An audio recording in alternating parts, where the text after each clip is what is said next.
خونه نداری، ماشین نداری، این خب کاری نداره. ما میتونیم بهتون حباب بانکی بدیم که راحت و بدون دردسر صاحب همه چیز بشید. برای اطلاعات بیشتر عدد 8 رو کامنت کنید. 23 2003 ای یعنی 9 تا 0 که مبلغش میشه.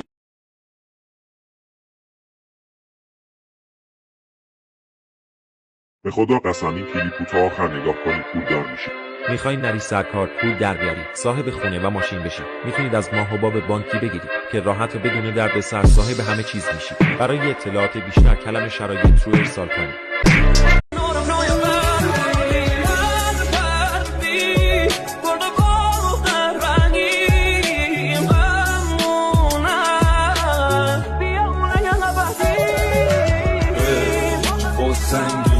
خونه نداری، ماشین نداری، این خب کاری نداره. ما میتونیم بهتون حباب بانکی بدیم که راحت و بدون دردسر صاحب همه چیز بشید. برای اطلاعات بیشتر عدد 8 رو کامنت کنید. خونه نداری، ماشین نداری، این خب کاری نداره. ما میتونیم بهتون حباب بانکی بدیم که راحت و بدون دردسر صاحب همه چیز بشید. برای اطلاعات بیشتر عدد 8 رو کامنت کنید. 23 2003 ای یعنی 9 تا 0 که مبلغش میشه.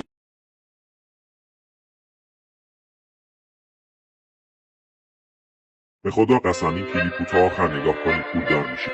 میخواین نری سرکار پول در بیارید، صاحب خونه و ماشین بشید، میتونید از ما حباب بانکی بگیرید که راحت و بدون دردسر صاحب همه چیز میشید. برای اطلاعات بیشتر کلمه شرایط رو ارسال کنید.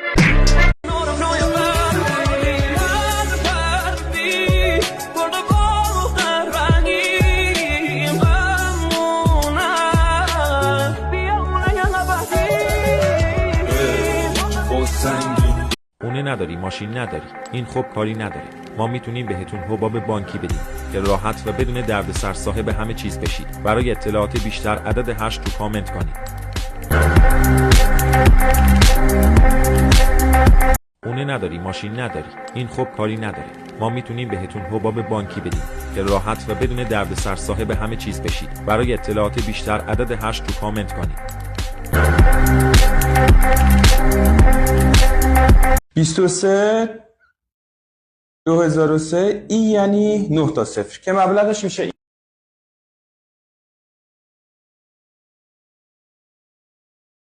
به خدا قسمی کلیپو تا آخر نگاه کنید پولدار میشید.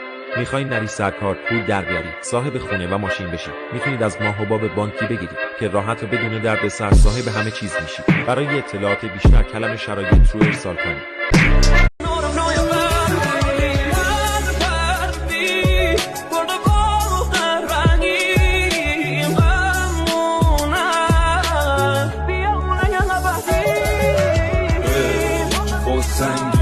خونه نداری، ماشین نداری، این خب کاری نداره.